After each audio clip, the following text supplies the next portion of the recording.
मकबूजा जम्मू कश्मीर के सयाहती इलाके पहलगाम में फायरिंग। भारतीय मीडिया के मुताबिक 20 सयाह हलाक और मुतादिद जख्मी हो गए। जराये के मुताबिक हमले में मजहब का इस्तेमाल करते हुए गैर मुस्लिमों को निशाना बनाने का ड्रामा भी किया गया। जम्मू कश्मीर में पाकिस्तान के द्वारा भेजे गए आतंकवादियों ने लोगों से गोली चलाने के पहले उनसे उनका नाम पूछा है, उनसे उनका मजहब पूछा है, और फिर जब कंफर्म हुआ है वो किस मजहब के हैं, उसके बाद उन पे गोली चलाई गई है। अनआर्म्ड सिविलियंस जो कि बिल्कुल टूरिस्ट थे, जिनका किसी किस्म की किसी चीज से कोई ताल्लुक नहीं था, उन पे अटैक किया गया है। आप सर काट के लाइए आसिम मुनीर का, आप अटैक करिए वहां पे। इनके पाकिस्तानी फौजी जब तक पाकिस्तानी पंजाबी फौजों की लाशें उनके गांव में नहीं जाएंगी, वहां से चीखने रोने और बिलखने की आवाजें नहीं आएंगी, कश्मीर में शांति नहीं होगी। इसकी इतनी मार पड़ेगी ना, इनको आइडिया नहीं है।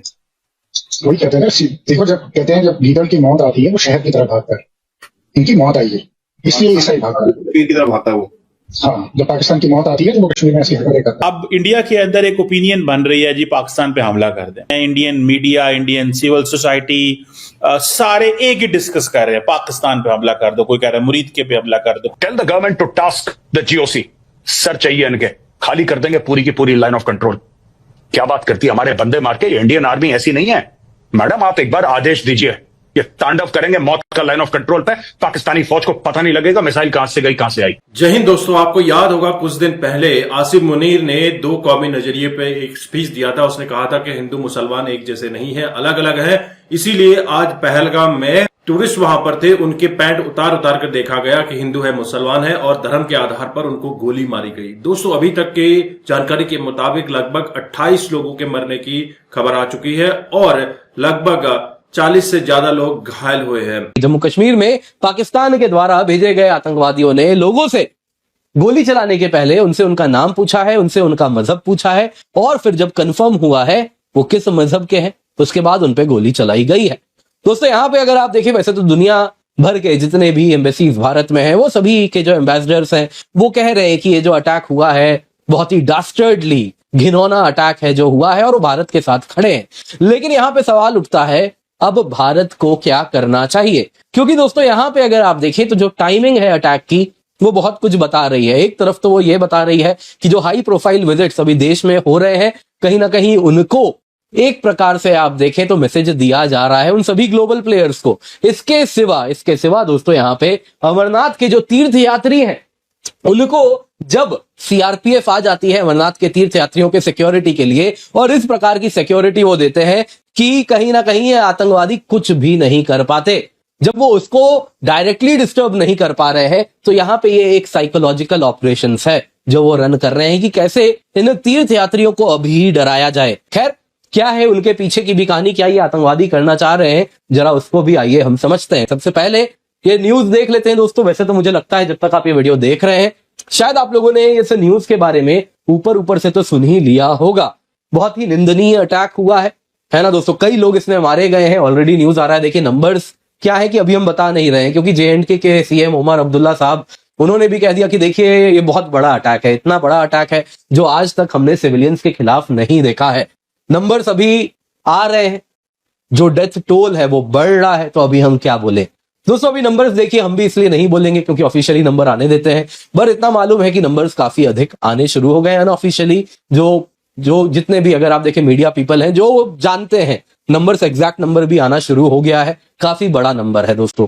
और अगर आप देखें दोस्तों यहाँ पे जिस प्रकार से ये टेरर अटैक हुआ है, ये आप देख सकते हैं। यहाँ पे आप ये महिला देख रही हैं, और ऐसे ही कई महिलाओं का दर्द आपको दिखेगा यहाँ पे, जिनका कोई लेना देना ही नहीं है। उड़ीसा से थे, कर्नाटका से थे, और बेचारे टूरिज्म के हवाले से वहां पे आए थे। एक बड़ा एक इम्पोर्टेंट बेसरान जगह है, मेडोज उसका नाम है, जहां पे थे। फलगाम जगह से 5 किलोमीटर दूर थी जगह, जहां जिसको कहा जाता था स्विट्जरलैंड ऑफ इंडिया। वहां पे टूरिस्टों पे अटैक किया, लेकिन ये टाइमिंग बड़ी सेंसिटिव इस हवाले से है। उसमें सिग्नल बड़े अजीब से जाएंगे। इस पे एक तो जो इस वक्त जेडी वैंस जो है वो, मैं बल्कि उन्होंने जो स्पीच दी है जयपुर के अंदर राजस्थान इंटरनेशनल सेंटर में, उन्होंने अपनी जो स्पीच दी है मैंने वो बड़ी तफसील से सुनी है, उसको भी डिस्कस करते हैं। लेकिन चीमा साहब, ये कश्मीर के अंदर होना उस रीजन को मजीद डिस्टेबलाइज करने वाली बात है। जो भी इसके पीछे, अभी तक किसी ने इसकी रिस्पॉन्सिबिलिटी एक्सेप्ट नहीं की, लेकिन जो भी इसके पीछे है उसका दो कंट्रीज के साथ बिल्कुल जो है वो डायरेक्ट डैमेज करेगा, पाकिस्तान को और भारत को। हालात पहले ही सेंसिटिव हैं, दोनों कंट्रीज का रिलेशनशिप पहले ही सेंसिटिव है, जिसको अगर देखा जाए और वो मजीद सेंसिटिव हो जाए, दोनों तरफ से ब्लेम गेम्स आएंगी, रिस्पॉन्सिबिलिटीज और पता नहीं क्या क्या होगा। और उस रीजन के अंदर जहां भारत इस वक्त अपने डिप्लोमेटिक रिलेशनशिप्स के हवाले से पूरी दुनिया के अंदर ग्रो कर रहा है, इकोनॉमी ग्रो कर रही है। ये इंडियन आर्मी क्या है? रिपब्लिक डे परेड के लिए इंडियन आर्मी अटैक करते हैं एक दूसरे देश। इजराइल ने बिल्कुल फुटबॉल फील्ड बना दिया गाजा को, यूक्रेन पे अटैक कर दिया रशिया ने। तो क्या इंडियन आर्मी है क्यों? ये टोटल 15 लाख से ऊपर आर्मी, नेवी और एयरफोर्स, बिलियंस ऑफ डॉलर्स का बजट है काई के लिए कि कोई भी ऐरा गहरा नथु कह रहा, हम लोग कह रहे हैं हम आतंकवादियों को मार देंगे, तो होगा क्या? आप मार दीजिए, 100 को मार दीजिए, फिर क्या होगा? पाकिस्तान और आ जाएंगे, 1000 और आ जाएंगे। मैं इसीलिए कह रहा हूं कि यह प्रॉब्लम पाकिस्तानी फौज की है। ये एक जिहाद के तहत काम करा जा रहा है। जब तक आप खुल के नाम नहीं लेंगे, आप आइडेंटिफाई नहीं करेंगे, आप सर काट के लाइए आसिम मुनीर का, आप अटैक करिए वहां पे इनके पाकिस्तानी फौजी। जब तक पाकिस्तानी पंजाबी फौजों की लाशें उनके गांव में नहीं जाएंगी, वहां से चीखने, रोने और बिलखने की आवाजें नहीं आएंगी, कश्मीर में शांति नहीं होगी।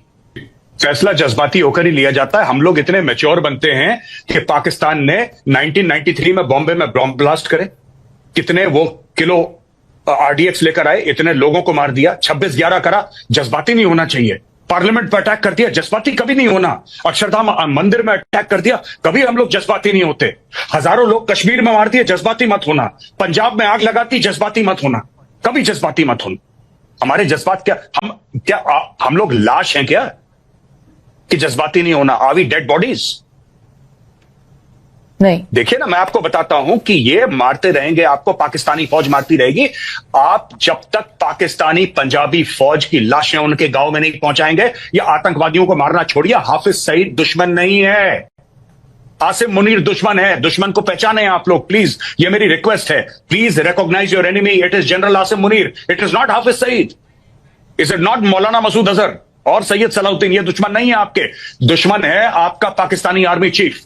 जब तक आप दुश्मन को नहीं, आप घास आपको काटनी पड़ेगी। नाविका मानिए आपका घर है, घर के आगे घास है, लॉन है, आप घास काटते हैं ना, इसमें घास का दोष नहीं होता, लेकिन घास कटती है। पाकिस्तान घास है, आप हर हफ्ते घास काटिए, ये अपनी औकात में रहेंगे। तो दोस्तों, आपने ये वीडियो देखी और किस तरह से देश में गुस्सा है आप समझ सकते हैं। पूरा देश पहलगाम की घटना को लेकर काफी गुस्से में है और वो कह रहा है कि इजराइल की तरह ही भारत को अटैक कर देना चाहिए। जिस तरह से कुछ समय पहले हमास के लड़ाकों ने इजराइल में घुसकर हमले किए थे और फिर उसके बाद इजराइल ने गाजा को बिल्कुल एक पट्टी में तब्दील कर दिया था, ऐसा ही भारत को भी करना चाहिए। लगातार वहां पर सिक्योरिटी मीटिंग्स चल रही हैं और ब्रीफिंग के लिए लगातार डिस्कशन हो रहा है। कहीं ना कहीं बहुत बड़ा एक ऑपरेशन हो सकता है और पाकिस्तानी एयरफोर्स भी अलर्ट पर है। दोस्तों, यह जो सारी घटना हुई है आसिम मुनीर के तुरंत बयान के बाद हुई है और जब भी भारत ने क्रिकेट मैच खेला है पाकिस्तान के साथ, उसके बाद कोई ना कोई बड़ी घटना जरूर हुई है। दोस्तों, आप कोई भी मैच उठाकर देख लीजिए, जब भारत पाकिस्तान ने खेला हो उसके बाद ऐसी कोई घटना ना हुई हो। दोस्तों, अभी अभी आईसीसी चैंपियनशिप ट्रॉफी खेलकर भारत पाकिस्तान को नेस्तनाबूद करके आया था, लेकिन अभी उसके 2 महीने बाद ही ये अटैक का सिलसिला हुआ है। दोस्तों, इस हमले में कितने परिवार उजड़े हैं, कितने लोगों का एक मेंटल स्टेटस चेंज हुआ है कि कश्मीर में अभी भी कुछ बदला नहीं है। जिस तरह से कश्मीर में लगातार 370 हटने के बाद से और सिक्योरिटी टाइटन होने की वजह से लगातार टूरिस्ट वहां पर जा रहे थे, तो पाकिस्तान को यह मंजूर नहीं था कि कश्मीर डेवलप हो। वो नहीं चाहते कि कश्मीर में सुख शांति पहले की तरह रहे, वो चाहते हैं कि कश्मीर पहले की तरह जलता रहे। लेकिन फिर ये अटैक होता है और फिर टूरिस्ट के माइंड सेट में चेंज आता हुआ दिखेगा, क्योंकि कुछ समय तक तो टूरिस्ट जाने से डरेगा। और यही अगर भारत की सरकार ने, भारतीय आर्मी ने कोई स्टेप नहीं लिया तो यह एक कायराना हरकत होगी। आप क्या समझते हैं, आपके क्या विचार है, कमेंट कीजिएगा। चैनल पर नए हैं, चैनल को भी सब्सक्राइब करें। हम आपको मिलते हैं अगले वीडियो में। जय हिंद, जय भारत, जय श्री राम।